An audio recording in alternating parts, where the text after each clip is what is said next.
Praise the lord. హల్లెలూయా.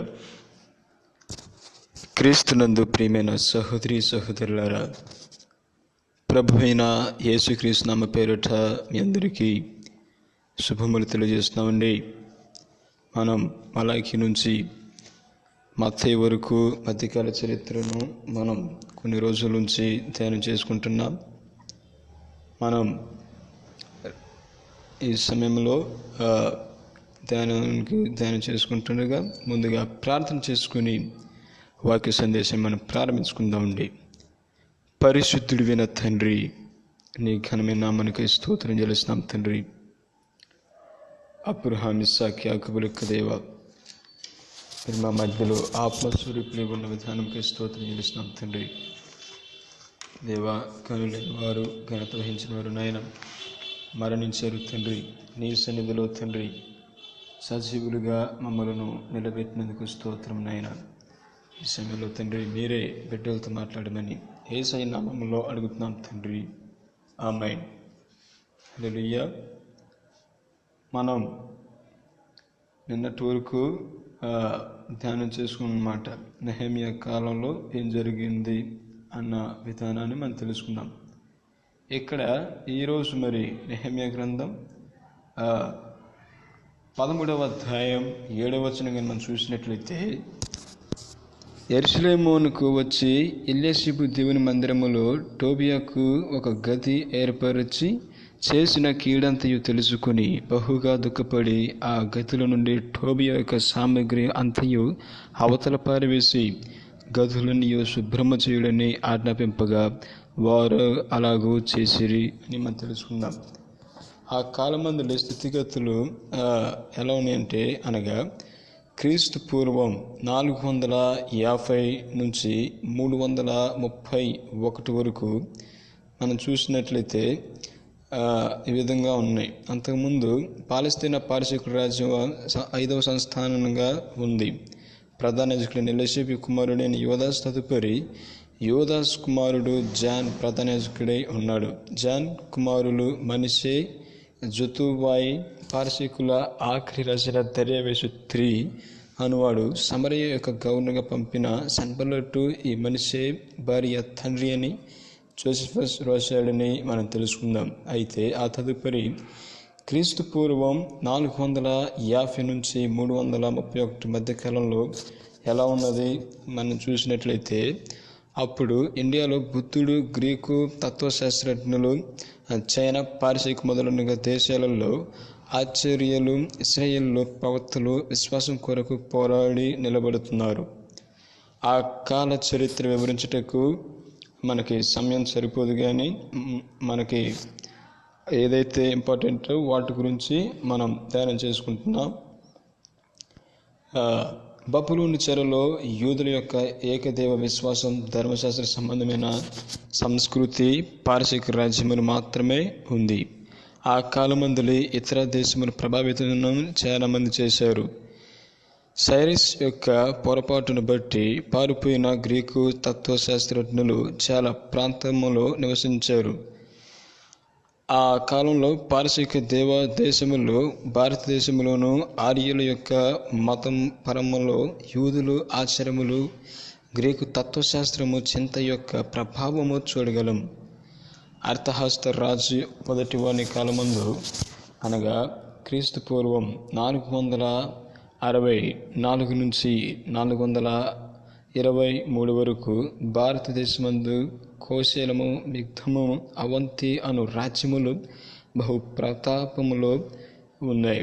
పంజాబ్ పారసీక రాజ్యం యొక్క 20వ సంస్థానమై ఉంది. గ్రీకు పారసీక ఇండియాలో వ్యాపారాలకు అలవాటుగా వచ్చేశారు. ఆయా దేశముల యొక్క సంస్కృతిలో అన్నీ కలిసిపోయింది. సోఫాసం చూసినట్లయితే, సోఫాసం యొక్క మొదటి ఆచార్యుడు ఫటోగోరస్ అయి ఉన్నాడు. ఇతను 480 నుంచి 411 వరకు సోఫిస్టుల నాస్తికులై ఉన్నాడు. మనుష్యుడి పదార్థము యొక్క కొలతలో తోనికై ఉన్నాడు ఈయన అనుకున్నాడు. నాస్తికత్వము ప్రచారం చేస్తున్నారని నేరమును బట్టి ఆయన ఏజెన్సీ నుండి రాజపస్తుడిగా బహిష్కరణ చేశాడు. ఆ ప్రధాన సోఫియట్ ఆచార్యుడు గోర్జియస్ అయి ఉన్నాడు. సత్యము వెదుకు నిమిత్తం సర్వ విధములైన బంధకముల నుండి బుద్ధిని యోచించి ప్రయోగించవలనని ఆయన బోధించాడు. సోక్రటీస్ గురించి మనం తెలుసుకున్నట్లయితే ఈ సోక్రటీస్ తత్వశాస్త్రం యొక్క భవనమందలి కిరీటం లేని ముగ్గురు రాజులై ఉన్నారు. ఇతని కాలం క్రీస్తు పూర్వం 469 నుంచి 399 వరకు. గురువు శిష్యులుగాను శిష్యు గురువులుగాను వారెవరుగా సోక్రటీస్, ప్లేటో, అరిస్టాటిల్. ఒక సామాన్య మంత్రసాని యొక్క కుమారుడిగా జన్మించిన సోక్రటీస్ ఆకారములో ఆకర్షణీయుడు కాకపోయినా బహుపట్టుదల కలిగిన వ్యక్తి అయి ఉన్నాడు. అనేకులను ప్రభావితం చేసిన గొప్ప శాస్త్రం పండితుడు అన్నమాట. సోఫిస్ట్ వారు సమస్తము తెలుసుకునేవారు అని అనుకుంటుండగా ఏమీ తెలియని తెలుసుకుని నిమిత్తం వెతుకుచున్నాం అని సోక్రటీస్ ప్రస్తావించాడు. ఆత్మ శాశ్వతమైనదని ఆయన నమ్మినాడు. మంచి పని చేయుటకు మంచి ఆలోచన కావాలని ఆయన ప్రకటించాడు. ఒక గ్రంథకర్త ఇలాగూ రాశాడు: సోక్రటీస్ మంచి రచనలో ప్లేటే ఉన్నదని రాశాడు. సన్నైఫోన్ గురించి మనం చూసినట్లయితే ఇతను క్రీస్తు పూర్వం 433 నుంచి 355 వరకు ఉన్నాడు. దర్యావేషు రెండవని కుమారుడును సొంత జ్యేష్ఠుడైన అర్థహస్త రెండవ వాడు అను ఆర్కోనోస్ యొక్క పరిపాలన కాలమందు ఏషియా మైనర్లు లిడియా కలిసి ఉన్న సంస్కారం యొక్క పరిపాలనకర్త అయిన ఉన్న సైరస్ కూలి సైన్యములో చేరి 13,000 గ్రీకు వారిలో ఒకడు అథోనియుడైన సెనెఫోన్స్ బబులోనుకు దగ్గరగా కస్పాస్ అను స్థలములో జ్యేష్ఠునితో ఉన్న యుద్ధములో సైరస్ సైనిక మేధావులు చాలామంది హతమయ్యారు. మిగిలిన 10,000 సైనికులు స్వదేశకు వెళ్ళటకు ఏర్పరిచి నాయకులలో ఒకడు సెనెఫోనస్పై ఉన్నాడు. జయకరముగా వారిని స్వదేశములకు నడిపించిన రసకరమైన ఒక గ్రంథము సెనెఫోస్ రాశాడు. కొత్త నిబంధన ఎందుకు చెప్పబడుచున్న కిలికియా, లవదోకియా అను మొదలగున ప్రాంతములు కొలసియు మొదలగిన నగరములు కూర్చి ఈ గ్రంథము పరామర్శ ఉందన్నమాట. అంటే ఈ ప్రాంతాల గురించి కూడా ఇతను రాసిన సెనెఫోన్ రాసిన గ్రంథంలో లిఖించబడి ఉన్నాయి. హల్లెలూయా. ఆ తదుపరి ప్లేటో కాలం మనం చూసినట్లయితే ఇతని కాలం 427 నుంచి 347 కాలంలో ఈయన జీవించాడు. ఏథెన్స్లోని ఒక ధనవంతుడి కుటుంబంలో జన్మించిన సోక్రటీస్ శిష్యునిగా ఎదిగినాడు. 20వ సంవత్సరంలో సోక్రటీస్ శిష్యుడిగా మారి ఆయన మరణము వరకు ఆయన శిష్యుడిగా ఎదిగినాడు. సోక్రటీస్ 399లో మరణించాడు క్రీస్తు పూర్వం. గురువు మరణానంతరము ఏథెన్స్కి వెళ్ళి ఇటోక్లస్ అను గణిత శాస్త్రజ్ఞులతో కలిసి ఈజిప్ట్ సందర్శించినాడు. తదుపరి ప్రశస్త పొందిన ఒక అకాడమీ స్థాపించాడు ప్లేటో. ప్లేటో శిష్యుడు అరిస్టాటిల్. ఆయన గారు అలెగ్జాండర్ ది గ్రేట్ యొక్క గురువు గారై ఉన్నారు. విశ్వాస యుగము యొక్క సృష్టికర్తగాను నిష్ఠగల క్రైస్తవుడిగాను ప్లేటోను గురించి వర్ణించినది.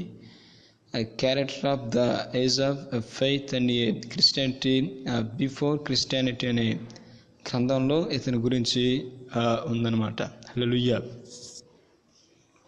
అరిస్టాటిల్ బీసీ 384 నుంచి 322 వరకు అయోనియాలో స్టాకిరి అనే స్థలంలో జన్మించిన అరిస్టాటిల్ 18 ఏట ప్లేటో అకాడమీలో చేరి 20 సంవత్సరాల కాలంలో అథోనియాలో నివసించాడు. తదుపరి అలెగ్జాండర్ యొక్క గురువుగా మాసిడోనియాలో నివసించాడు. 335లో అథోనియాకు తిరిగి వచ్చి లైసేనియం అను స్థలమందు పెరెపెటెక్ అను పేరుతో ఒక విద్యాలయం నెలకొల్పి 12 సంవత్సరాల కాలము దాని నాయకుడిగా ఈ అరిస్టాటిల్ పనిచేశారు. అనేక శాస్త్రీయ గ్రంథములు రచించిన ఈయన విషము త్రాగియే లేదా సముద్రములు మునిగిపోయి ఆపత్తి చేసుకుని చనిపోయినాడని డియోజెనోస్ లిబియస్ అను ఒక అతను రచయిత రాశాడనమాట. 431 నుంచి 404 వరకు ఫిలిప్పీన్స్ యుద్ధం గ్రీకు బలహీనపరిచింది. ఆ కాలంలో గ్రీకు ఉత్తర భాగమందు మాసిదోనియా బలపడుతుంది. మాసిదోనియాలో అసామాన్యమైన జ్ఞానము తెలివితేటలు గల ఫిలిప్పు రాజైనాడు. మగధలో శిష్యనాంగ వంశంలోని ఆఖరి రాజప్రష్టము చేసి మహాపాత్మానందన్ అను యుద్ధవీరుడు BC 375లో రాజయ్యాడు. ఈయన యందు రాజవంశము స్థాపించబడింది. వీరు క్షత్రియ విరోధులై ఉన్నారు. వీరు ఆర్యవంశములకు చెందిన వారని అనుమానం కూడా ఉంది. ఈ కాలమందు బుద్ధమతము భారత ఉత్తర భాగములో బలపడుచు ఉంది. ఇండియా యొక్క ఆ కాలమందుల పేరు జంపు ద్వీపం అని ఉంది, హిందూ దేశం అని. ఉత్తర ఇండియాలో 16 ప్రబలమైన రాజ్యములో ఒకటి వచ్చి 8 రైబల్ జాతుల యొక్క ఫెడరల్స్ అన్న ఈ రాజ్యాలు ఉన్నాయి. దీని కేంద్ర స్థానం వైశాలి అయి ఉంది. BC 387లో వైశాలిలో బుద్ధమతము యొక్క 2వ సమావేశం జరిగింది. ఆ కాలమందు ఇక్కడ హిందూ అన్న మాటకు ప్రసక్తి కానీ హిందూ మతము కానీ లేదన్నమాట. ఆ కాలమందు రోమ స్వాతంత్రం నిమిత్తం పరిపాలనలో చోటు లభించింది. మామూలు వారి మధ్యలో సమరభేరి మ్రోగించు ఉంది. 100 సంవత్సరాల తర్వాత ఈ పోరాటము సాగుతుంది. రోమలో ప్రారంభం కాలం మొదలుకొని కొన్ని ఉన్న పెట్రసియా వారు ఆయా ప్రాంతం ముందు వచ్చి పెప్లియల్లో అను 2 విభాగములు ఉంది. పెట్రోలియా ధనవంతులనే ఉన్నారు. ప్రారంభంలో పరిపాలనకర్తలు పెట్రోలియై ఉన్నారు. పాలపిదములుగా హింస పొందుచున్న పెప్లియులు నిరంతరం పోరాట ఫలితముగా క్రీస్తు పూర్వం 451లో నియమములు అందరూ ఎదుర్కొన్నారు. సమానులని అంగీకరించారు. నేటి నిబంధనలు 12 ఒక నిబంధన అమలులోకి వచ్చింది. 441 క్రీస్తు పూర్వం నిబంధనలను పునర్నిర్మించి బడింది. మరలా దానినే పరిష్కరించింది. దీని ప్రకారం 2 పరిపాలన కాలంలో ప్లెవేయస్ ఉండాలని నిర్ణయం తీసుకున్నారన్నమాట. ఆ తదుపరి క్రీస్తు పూర్వం 331 నుంచి 63 వరకు మనం చూసినట్లయితే పాలస్తీనా గ్రీకు పరిపాలన కిందకి వచ్చేసింది. అదిగా చూసినట్లయితే పారసీకులు పరిపాలన కింద యూదులు స్వదేశములకు వచ్చి నివసించారు. పాతకాల ప్రతాపం సంపాదించకపోయినా తమ మతపరముగాను సామూహిక గల అస్తిత్వం కాపాడుకోగలిగారు. 336లో పారసీక రాజైన దర్యావేషు 3వ వాడు అధికారంలోకి వచ్చినప్పుడు పారసీక రాజ్యం యొక్క సమాధాన కాలము ప్రారంభమైంది. ఆ కాలములో మాసిదోనియాలో హెరాటస్ అను కోరికను నెరవేర్చు పురోగతి ఉంది. ఆ చర్యలో తనంతరము సమస్త గ్రీకు మాసిదోనియా ఇతర రాష్ట్రాల యొక్క సైన్యాధికుడైన ఫిలిప్పు తన సైన్యమును BC 336లో ఆసియా ఖండమునకు నడిపించాడు. అయితే ఆయన సొంత ప్రజల వలన హతమైనని హలంబియన్ ప్రేరణ వలన అతడు వధించబడినని ఒక వదంతి కూడా ఉంది. ఫిలిప్పు కుమారుడైన అలెగ్జాండర్ తన 20 వయసులో సైన్యాధిపతి అయ్యాడు. గ్రీసులో తన స్థానము స్థిరపరిచిన తదుపరి ది గ్రేట్ అలెగ్జాండర్ 334లో ఆసియాలోకి ప్రవేశించాడు. 32,000 సైన్యము, 5,000 నుంచి 18,000 గల విభాగములు, గుర్రపు సైన్యము, తత్వశాస్త్రజ్ఞులు, చరిత్రకారులు, భూగర్భ శాస్త్రవేత్తలు మొదలైన వారితో కలిసి ఒక గొప్ప సైన్యముతో 334 క్రీస్తు పూర్వంలో అలెగ్జాండర్ విజయబ్రూరి భోగించుటకు బయలుదేరాడు. ఐరోపా, ఆసియా వేరు చేయు హెలోసెడస్ పోర్టు జలాశయమును దాటి పడమట సంస్థానమును జయించి పశ్చిమాసియా యుద్ధము లేకుండా అతనికి సంపూర్తిగా లోబరుచుకున్నాడు. హల్లెలూయా. యుద్ధములో పరాజయము పొందిన దర్యావేషు సమాధానం కొరకు విజ్ఞాపన చేయగా అలెగ్జాండర్ మాలో నుండి ఏ విధమైన ఆపద లేని సమయంలో నీవు పూర్వీకులు మాసిదోనియలో వచ్చి మమ్మను ఆక్రమించారు. ఇప్పుడు నా తండ్రి మరణించాడు. నేను గ్రీకు సైన్యాధికారి నియమితుడినైనాను. పారసీకులను శిక్షించటకు నేను పారసీకుల రాజ్యంలో ప్రవేశించాను. ఆ యుద్ధములో 450 మంది మాసిదోనియా వారు 111,000 పారసీకులు చనిపోయారు. దర్యావేషు ఈ యుద్ధములో భార్య తల్లి అయిన జైలు పాలయ్యారు. అలెగ్జాండర్ వారితో మర్యాదగా ప్రవర్తించి క్షేమముగా వారిని పంపివేశాడు. సోరును ఆక్రమించుట. అలెగ్జాండర్ ఈ ప్రయాణములు అలెగ్జాండర్ సిరియా ద్వారా ఫాన్కియా, పాలస్తీనా, ఈజిప్ట్ ప్రాంతము వైపు తిరిగాడు. ఈ నగరములో ఒక్కొక్కటిగా అలెగ్జాండర్కు లోబడుతూ ఉంది. సోర్ ఆక్రమించాడు. 250 సంవత్సరముల క్రింద ప్రవక్త ప్రవచించిన ప్రవచనం నెరవేరిపోయి ఉన్నదని యెహెజ్కేలు గ్రంథం 36వ అధ్యాయం 3-14 వరకు నెబుకద్నెజర్ సోరును ఆక్రమించిన కానీ సంపూర్ణ నాశనము అలెగ్జాండర్ ద్వారా జరిగింది. BC 332లో ఆగస్టులో సోర్ సంపూర్ణముగా నశించిపోయింది. ప్రజలలో దాదాపు 8,000 మంది వధించబడ్డారు, చంపారు. 30,000 మంది బానిసలుగా పట్టబడ్డారు. BC 2700లో స్థాపితమైన సామర్థ్యం గల బబులోను నెబుకద్నెజర్ యొక్క 13 సంవత్సరాల ప్రతిఘటనకు తదుపరి 332లో పడిపోయింది. అలెగ్జాండర్ ఆ పట్టణం నిర్మూలన చేశాడు. బబులోనుకు విరోధముగా ప్రవక్తల ప్రవచనము అద్భుతముగా నెరవేరింది. ఆమోసు గ్రంథం 1:19, యోబేలు గ్రంథం 3:4, యెహెజ్కేలు గ్రంథం 28వ అధ్యాయం 2వ వచనం ప్రకారం ఇవన్నీ జరిగాయి. హల్లెలూయా, హల్లెలూయా. ఆ తదుపరి ది గ్రేట్ అలెగ్జాండర్ యెరూషలేముకు వచ్చాడనమాట. ఆయన వచ్చినప్పుడు సోరును ఆక్రమించి నాశనం చేసినాడు. అలెగ్జాండర్ దక్షిణముగా పయనించి గాజా స్వాధీనము పరిచాడు. తదుపరి యెరూషలేములో ప్రవేశించాడు. అలెగ్జాండర్ యెరూషలేమును సందర్శించిన విషయమును గూర్చి గొప్ప చరిత్రకారుడైన జోసిఫర్ ఇలాగూ ప్రస్తావించాడు. అలంకార వస్త్రములు ధరించిన ప్రధాన యాజకులు, శుభ వస్త్రములు ధరించిన యాజకులు, పుర ప్రముఖులు కలిసి అలెగ్జాండర్ను గౌరవ సాధనముగా ప్రథముగా ఆహ్వానించారు. దేవునితో నుండి ప్రధాన యాజకునికి కలిగిన ప్రత్యేక దర్శనమును బట్టి ఇలాగూ ఆహ్వానించాడు. ప్రధాన యాజకుడైన జత్యు ఇలాగూ అలెగ్జాండర్ను స్వీకరించుటకును ఆయన ఆశ్చర్యపోయాడు. పారసీక రాజ్యమును నాశనం చేయి ఒక రాజును గూర్చి తమ మత గ్రంథమందు రాయబడి ఉన్నదని దానియేలు ప్రవచనమందు ఈ వేద భాగము చదివి అలెగ్జాండర్కు ఈ యాజకుడు వినిపించాడు. అదిగా చూసినట్లయితే దానియేలు గ్రంథం 7వ అధ్యాయం 6వ వచనం, 8వ అధ్యాయం 5-9, అలానే 20వ వచనం నుంచి 24, 11వ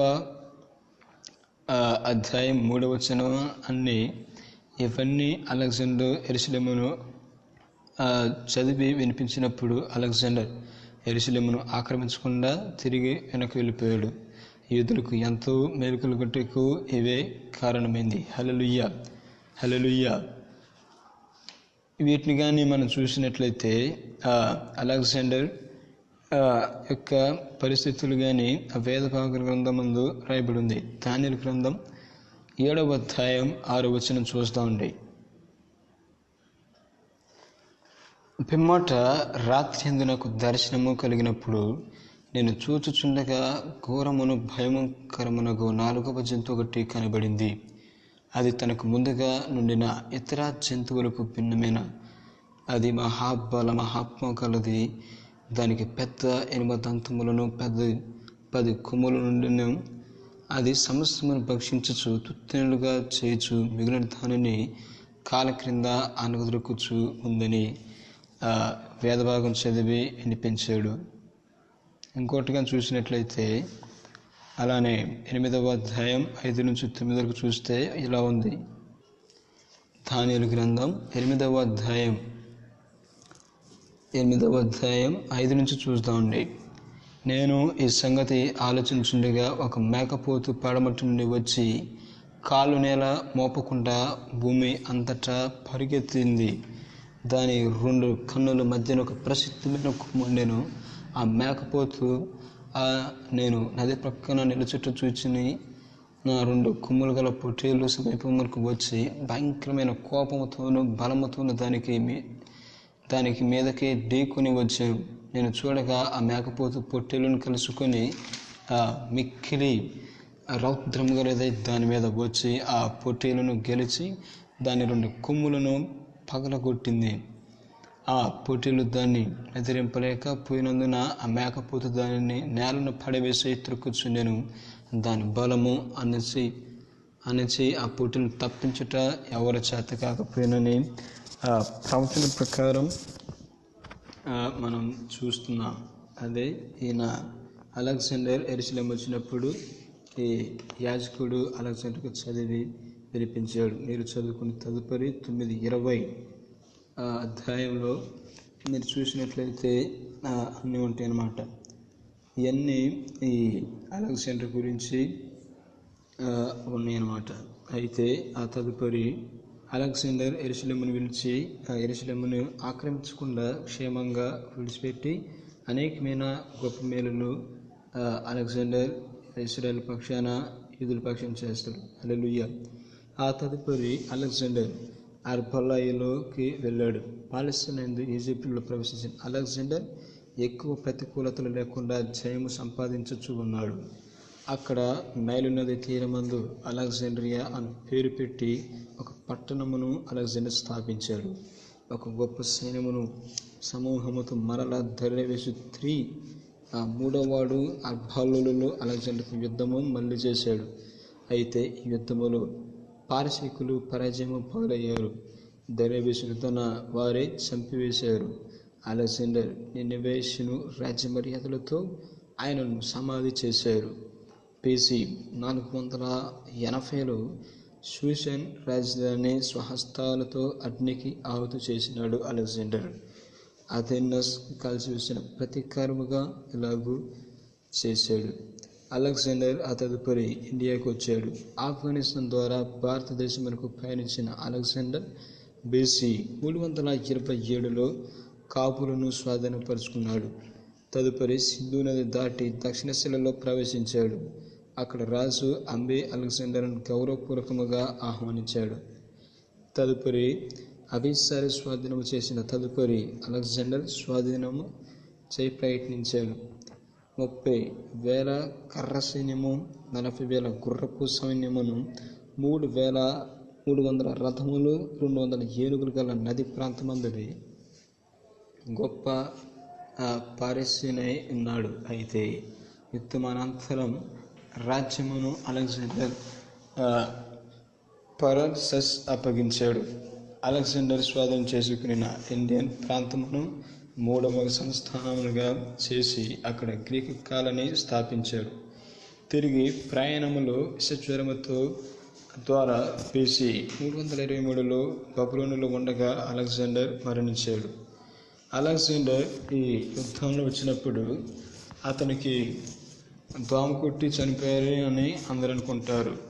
అలెగ్జాండర్ ఆ యుద్ధం చేసినప్పుడు ఒక ఏనుగుతో ఒక వ్యక్తి ఏం చేశాడంటే బల్లెం కుస్తాడు అనమాట అతని పక్కలో.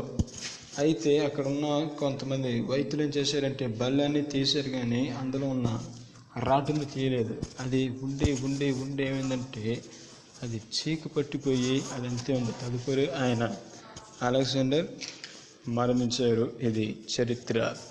అలెగ్జాండర్ మరణించిన తర్వాత కొంతకాలము సామ్రాజ్యము నిలిచి ఉంది. కానీ 315లో అలెగ్జాండర్ సైన్యాధిపతులు రాజ్యమును పంచి వేశారు. ప్రవక్త దానియేలు దర్శన ప్రకారం పెద్ద కొమ్ము అలెగ్జాండర్ విరిగిపోయాడు, చనిపోయాడు. దానికి బదులుగా 4 కొమ్ములు మలిచినని దానియేలు 8:8లో మనం చూస్తాం. పారసీక ఆసియన్ ప్రాంతములకు కలిపి అంత్యోకియా ముఖ్య పట్టణము ఏర్పడింది. ఇది చేసిన దీనిని సెలూకస్ పరిపాలించాడు. ఈజిప్ట్, పాలస్తీనా, అరబీ ప్రాంతములు అలెగ్జాండ్రియా ముఖ్య పట్టణముగా ఏర్పడింది. దీనిని టోలమీ థ్రాయిస్ మిథ్యానియా ప్రాంతముగా, నిసిమెకెస్ మాసిదోనియా గ్రీకు సిసెండర్ స్వాధీనము చేసుకుని పాలించాడు. ఈ 4 పాలస్తీనా టోలమీ స్వాధీనమైంది. ఇలాగ యూదా దేశము ఈజిప్టులు స్వాధీనమైపోయాయి. ఇవి BC 315 నుండి 190 వరకు గల కాలఘట్టమై ఉన్నదని మనం మర్చిపోకూడదు. హల్లెలూయా. పాలస్తీనాలో ఈజిప్ట్ స్వాధీనంలోని ఎవరెవరు చేశారంటే టోలమీయులు, 1వ టోలమీ, 2వ టోలమీ ఫిలాడెస్పిస్, 3వ టోలమీ హెనాస్టర్స్, 4వ టోలమీ ఫిలైపెటర్, టోలమీ ఎఫిపన్నాస్ అన్నమాట. 6వ చూసినట్లయితే ఫిలోమెటర్స్ టోలమీ 6. ఇతడు 881 అంటే BC నుంచి 145 వరకు పాలించాడు. అలెగ్జాండర్ రాజ్యమును స్వాధీనపరిచి అందువలన గ్రీకు సంస్కృతి వ్యాపించుటకు కారణమైంది. అలెగ్జాండర్ స్థాపించిన కొత్త నగరము యూదుల వ్యాపారస్తులు ప్రవేశించారు. అలెగ్జాండర్ ఒక క్రమాణాధారుడు మాత్రమే కాదు, అరిస్టాటిల్ యొక్క శిష్యుడిగా ఉన్నాడు కనుక ఆయన తత్వశాస్త్రములను, కళలను ప్రేరేపించాడు. ఈ సంప్రదాయము టోలమీ కూడా అవలంబించారు. అలెగ్జాండ్రియా నగరములో ప్రసిద్ధి చెందిన మ్యూజియం, గొప్ప లైబ్రరీలు స్థాపించబడ్డాయి. యూదులు బహుగా ఈ ప్రాంతంలోకి వచ్చినప్పుడు టోలమీలు వారి పరిపాలన కాలంలో యూదులకు మంచి కాలమై ఉంది. అలెగ్జాండ్రియా యూదులు గ్రీకు భాషను ఉపయోగించుకున్నారు. పాశ్చాత్య పౌర సంస్కృతులు మిళితమైన హెలెనిజం అను తెలియని మండుచున్న ఒక నూతన సంస్కృతి ప్రారంభమైంది. ఆ దినాలలో దేశీయగాను అంతర్దేశీయముగాను అవసరతలను బట్టి గ్రీకు భాష వాడుకలోకి వచ్చింది. మన పరిశుద్ధ గ్రంథం ఫస్ట్లోనే ఈ గ్రీకు భాషలోనే ట్రాన్స్లేట్ అయింది. ఆ తదుపరి ఆదిమ హెబ్రూ గ్రీకు నుంచి ట్రాన్స్లేషన్ అన్నమాట. హల్లెలూయా. అంత శ్రేష్టత కానీ ఈ భాషకు కొయిన్నే గ్రీక్ అని పిలువబడింది. టోలమీ 2వ వాని పరిపాలన కాలంలో BC 285 నుంచి 247 వరకు యూదులకు సువర్ణ యుగమై ఉంది. అలెగ్జాండ్రియాలో మతము కాదు, ఈజిప్టులు అనేది ఒక పట్టణములో యూదులకు ప్రవేశము, వ్యాపార అభివృద్ధి కలిగి ఉంది. యెరూషలేములో వారు స్వతంత్రులుగా జీవించుటకు స్వాతంత్రము కలిగింది. టోలమీయులు కాలమందులు ప్రధాన యాజకులు ఎవరెవరు ఉన్నారంటే మనం చూస్తే 1 సోదాకీయులు, చిత్తూవా, జాషువా. 1 ఈయన 350 నుంచి 220 వరకు ఉన్నాడు. ఇతనే అలెగ్జాండర్కి ఎదుర్కొని ప్రవచన గ్రంథాలన్నీ వేద భాగాలు చదివి వినిపించాడు. 2వది ఓనియస్ 1, 3వది సైమన్, ఎలియాజర్, ఆ తదుపరి మనిషే, ఓనియస్ 2, సైమన్ 2, ఓనియస్ 3. వీళ్ళ కాలం 198 నుంచి 117 వరకు అనగా BC 285లో టోలమీ 2 వాడు అధికారానికి వచ్చినాడు. ఇతనికి ఫెడాబల్లస్ అని పేరు ఉంది. ఇతని పరిపాలన కాలంలో యూదులకు చాలా మంచి కాలంగా ఉంది. ప్రపంచ సంస్కృతి చెందిన అన్య ప్రాంతములో గ్రంథములను అలెగ్జాండ్రియా లైబ్రరీ భద్రపరుస్తూ ఉంది. టోలమీ ఫిలాడెపస్ దానిని అభివృద్ధి చేయుటకు ప్రయత్నించాడు. ఈ లైబ్రరీలో యూదులకు మత గ్రంథమైన ధర్మశాస్త్రము పెట్టాలని తీర్మానించుకున్నారు. ఈయన విషయం యెరూషలేములో ప్రధాన యాజకుడైన ఎలియాజరుకు తెలిసింది. ఆయన ఒక్కొక్క గోత్రం నుండి 12 చొప్పున సుమారు 70 మంది ప్రత్యేకించి అలెగ్జాండర్ ఏరియాకు పంపించాడు. ఈ 72 మంది పండితులు 72 రోజులు హిబ్రూ ధర్మశాస్త్రమును గ్రీకు భాషలోకి తర్జుమా చేసి ఆ గ్రంథమును గ్రీకు స్టెప్సెంట్ ఎల్ఎక్సెస్ అని పిలువబడుతుంది. హిబ్రూ భాషలో పాత నిబంధన యూదులు అరామీ భాషలోకి వామోడిగా పరిభాషలు చెందింది. పరిపాలనలో బబులోను ఇవి తర్జుమా చేసి ప్రవచించి ఉంది. అలెగ్జాండ్రియాలోని యూదులకు గ్రీకు భాషలో ధర్మశాస్త్రము యొక్క పద్ధతిలో అలెగ్జాండ్రియాలో యూదుల భాష ధర్మశాస్త్రమై ఉంది. ఈ గ్రీకు భాష సంస్కృతి వలనైన ధర్మశాస్త్రమై ఉంది. ఈ విశ్వాసము పంజాబ్లో ప్రచురించుటకు ప్రయోజనమైంది. తదుపరి ఈ గ్రంథమంది క్రైస్తవ సందేశ ప్రచారములకు ఉపయోగకరంగా ఉంది. అపోస్తలుల కార్యం 8వ అధ్యాయం 27 నుంచి 30 వచనం వరకు చూస్తే కనపడుతుంది. టోలమీ ఫిలాలస్ తదుపరి టోలమీ మూడవ వాడు 247 నుంచి 221 అధికారంలోకి ప్రవేశించాడు. ఈ కాలమందులే యూదులు కొంత బలము పుచ్చుకున్నను గ్రీకు పరిపాలన మారిపోయింది. అయినను యూదులకు అది మంచి కాలముగానే ఉంది. అయితే ఎక్కువ కాలము ఈ స్థితి నిలవలేదు. టోలమీ 4వ వాడు 221 నుంచి 204 వరకు అధికారంలోకి వచ్చాడు. హల్లెలూయా. టోలమీ 5వ వాడు ఇక్కడ కానీ చూసినట్లయితే ఈ టోలమీ 5వ వాడు అయిన ఎఫెపన్నాస్ అధికారంలోకి వచ్చాడు. 204 నుంచి 108 ఈజిప్ట్ పరిపాలన బలహీనమై ఉన్న ఈ కాలమందు అంతియోకస్ 3వ వాడు యెరూషలేమునకు వచ్చాడు. యాజకత్వం నిమిత్తం పోరాడుచున్న ఒక గ్రూపు ఆయనను ఆహ్వానించింది. ఈజిప్ట్ జనరల్ స్కోపా అంతియోస్కు ఎదిరించి పోరాడిరి. కానీ ఈజిప్ట్ జనరల్ స్కోపా అంతియోకస్ను ఎదిరించి పోరాడినప్పుడు 198లో జరిగిన పాలియం యుద్ధములో పరాజయం పొందారు. జయవీరుడైన అంతియోకస్ III తన వాడు పాలస్తీనా వైపై అధికారం చెలాయించి పాలస్తీనాను సిరియా దేశమందలి ఒక సంస్థానముగా మార్చాడు. ఈలోగా పాలస్తీనా సిరియా పరిచయాల పరిపాలన కిందకు వచ్చింది. అప్పటి నుండి 70 వరకు రోమియోలు యెరూషలేము స్వాధీనపరచు వరకు యూదులు వివిధ పరిపాలకులు కర్తల యొక్క ఫుట్బాల్గా ఉండిపోయారు.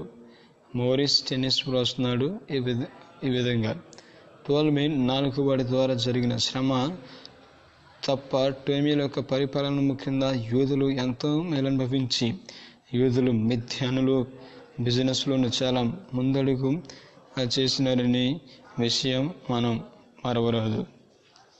ఆ తదుపరి మనం చూసినట్లయితే అంటే ఈ కాలంలో మళ్ళీ ప్రపంచం ఎలా ఉందంటే ఎపిక్యూరియల్ ప్రపంచం వచ్చినప్పుడు 341 నుంచి 270 వరకు గ్రీకులు భాగవతం యొక్క అనగా భారతదేశంలోని చర్య వారికి సమానముగా ఆచార్యులుగా మన్నుచున్న ఎక్యూరియస్ అధ్యాపకుడైన నియోకస్ కుమారుడిగా జన్మించాడు. ఇతను 306లో ఏథెన్స్లో ఒక విద్యానిలయమును ప్రారంభించి మరణము వరకు అధ్యాపకునిగా ఉండి మరణించాడు. రెండవది స్టోయిక్ తత్వశాస్త్రము వచ్చింది. సెనోఫినిక్స్ యొక్క 570 నుంచి 480 వరకు శరీర బ్రహ్మణవాదం యొక్క దర్శన భాగము స్టోయిక్ దర్శనం. సైప్రస్ వాడైన సిన్నే BC 303 నుంచి 364 వరకు ఏథెన్స్లో స్తోవో పాయిలి అను స్థలమందు స్థాపించి విద్యాలయం యొక్క పేరును నుండి నామమును కలిగింది. దీనికి సమయచిత్తుడు, జితేంద్రియులు మొదలైన భావములు ఉన్నాయి. నీరో యొక్క గురువైన సెనెక్ రోమియోల యొక్క ప్రముఖ సహోదరుడే ఉన్నాడు. రోమన్ చక్రవర్తి ఎరకస్ వలోరియస్ క్రీస్తకం 121 నుంచి 108 వరకు స్టేకన్ ఆచార్యుడిగా ఉన్నాడు. ఈ లోకం జగద్రక్షకుడైన శరీరధారి అయిన యేసుక్రీస్తు ఉన్న ప్రభువారుగా ఉన్నారు అన్నమాట. అంటే అప్పుడు కొలుస్తున్నారన్నమాట యేసు ప్రభుని. ఈశ్వరుడు విశ్వాత్మై ఉన్నదని శరీరము వలె ప్రత్యాసము కలదు. ఉపనిషత్తు గీతాలలో అంతరాంతము వాదములు సమానమైనదని ఈ సిద్ధాంతం తెలిపింది. సిరియా యొక్క శిష్యుడు క్లెమెంట్ దియస్ అశోకుని సమకాలికుడై ఉన్నాడు. ఈయన కవితను గురించి అదే నాళ్ళలో పౌలును ప్రస్తావించాడు. ఈ నీరో గురువులైన సెనిక్ రోమియో యొక్క ముఖ్య సరిహద్దులనే ఉన్నాడు. రోమన్ చక్రవర్తి ఎరకస్ వలియరియస్ క్రీస్తకం 121 నుంచి 180 వరకు ఉన్నారు. ఈ లోకం ఈశ్వరుని శరీరమై ఉందని, ఈశ్వరుడు స్వప్నమై ఉన్నాడు అనే శరీరము వలె వ్యత్యాసము ఆ గ్రంథాలలో ఉంది. అలెగ్జాండ్రియా వీరి ముఖ్య కేంద్రముగా ఉంది. పౌలు ఆ దినాల్లో ఏథెన్సులో వారిని ఎదిరించాడు. అపోస్తలుల కార్యం 17వ అధ్యాయం 18లో దేవుడు చాలిన వాడు అని పౌలు బోధించాడు. 2వ కొరింథీ 9:8, 1 తిమోతి 6:6, ఫిలిప్పీ 4:12. ఆ దినాలలో సందేహవాదములు కూడా పెరిగాయి. అది పిర్రో కాలం, క్రీస్తు పూర్వం 865 నుంచి 270. సందేహవాదం యొక్క స్థాపకుడు ఎలీనస్ పెట్రే ఉన్నాడు. ఈయన అలెగ్జాండర్ యొక్క సైనికుడై ఉన్నాడు. ఈ లోకమునకు ఏ విధమైన ఉద్దేశము లేదు, అవి జ్ఞానయుక్తమైనదని, ఈశ్వరుడు కానీ సుందరము నాగములో లేదని చెప్పాడు. అయితే అశోకుడు తదుపరి, అంటే అశోకుడు కూడా ఉన్నాడన్నమాట. అది 273 నుంచి 232 వరకు చూస్తే అశోకుడు యొక్క కాలమై ఉంది. చరిత్రలో గొప్ప చక్రవర్తులు ఒక్కడు అశోకుడు. తన చరిత్రలో ముఖ్య ఘట్టం కళింగ యుద్ధం. 1,00,000 మంది హతులయ్యారు. యుద్ధంలో 1,50,000 మంది బందీలుగా పట్టబడారు. అయితే యుద్ధము ఆయనతో గొప్ప మార్పు కలిగించింది. క్రీస్తు పూర్వం 260లో ఆయన బౌద్ధ మతమును స్వీకరించాడు. హిందూ దేవులు నరవేట జరుపుతున్న ఇండియాలో ఆ రోజు జంతువులతో గల ఆటలు సహితము నిషేధించాడు అశోకుడు. బౌద్ధ మతం ప్రచార నిమిత్తం ధర్మ సంఘములను గాలంధరము ఆంధ్ర, మహారాష్ట్ర, తమిళనాడు మొదలైన రాష్ట్రాలలో, భారతదేశ ప్రాంతమును సిరియా, ఈజిప్ట్, మాసిదోనియా, బర్మా మొదలైన అన్ని దేశాలకు రాజ్యములకు పంపించాడు. బౌద్ధ మతము మౌర్య రాజ్యములోని రాజకీయ మతముగా ప్రఖ్యాతిగాంచినాడు.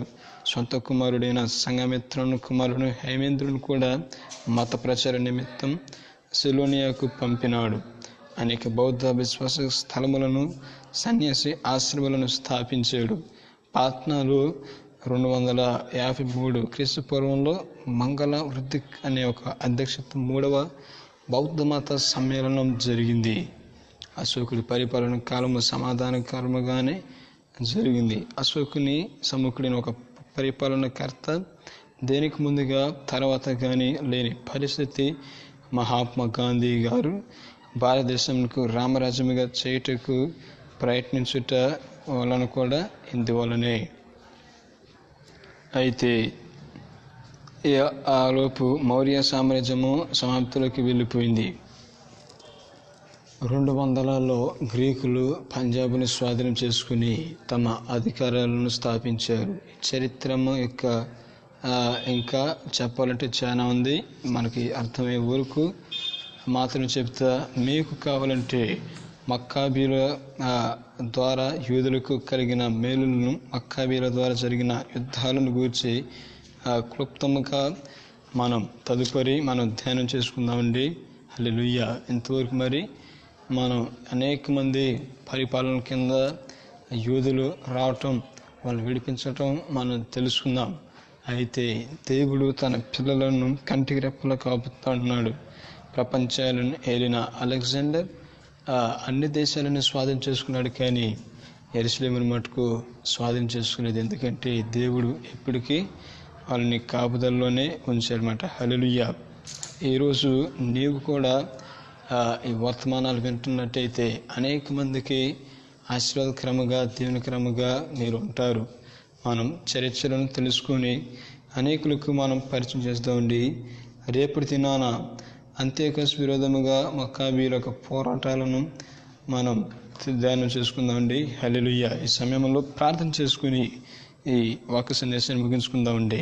పరిశుద్ధుడిన తండ్రి, నీ ఘనమైన నామానికి స్తోత్రం చెల్లిస్తున్నాం తండ్రి. అబ్రహాము, ఇస్సాకు, యాకోబులకు దేవా, మీరు మా మధ్యలో ఆత్మస్వరూపులై ఉన్న విధానంకి స్తోత్రం చెల్లిస్తున్నాం తండ్రి. ఇంతవరకు నైనా అద్భుతమైన సంఘటనలైనా మేము తెలుసుకున్నాం తండ్రి. ఎందరైతేనైనా వీటిని విన్నారో వాళ్ళందరినీ పేరు పేరున దీవించండి, ఆశీర్వదించండి, కృప చూపండి, నడిపించండి నాయన. అనేకులకు దీవెనకరముగా, ఆశీర్వాదకరముగా తండ్రి మీరు మమ్మల్ని మార్చినందుకు స్తోత్రం నాయన. ఈ వాక్య సందేశాలు వింటున్న వారికి నాయన చారిత్రక సత్యాలను గ్రహించి నీ యందు సజీవమైన విశ్వాసాన్ని నిలపడానికి సహాయం చేయండి, కృప చూపుకు నడిపించండి. నిత్యముగా తండ్రి, ప్రార్థనలకు వ్యతిరేకంగా రూపించబడిన ఈ ఆయత్మ వర్ధలదనైనా వేరే సకల మహిమ ఘనత ప్రభావం వహించమని యేసయ్య నామములో అడుగుతున్నాం తండ్రి. ఆమేన్.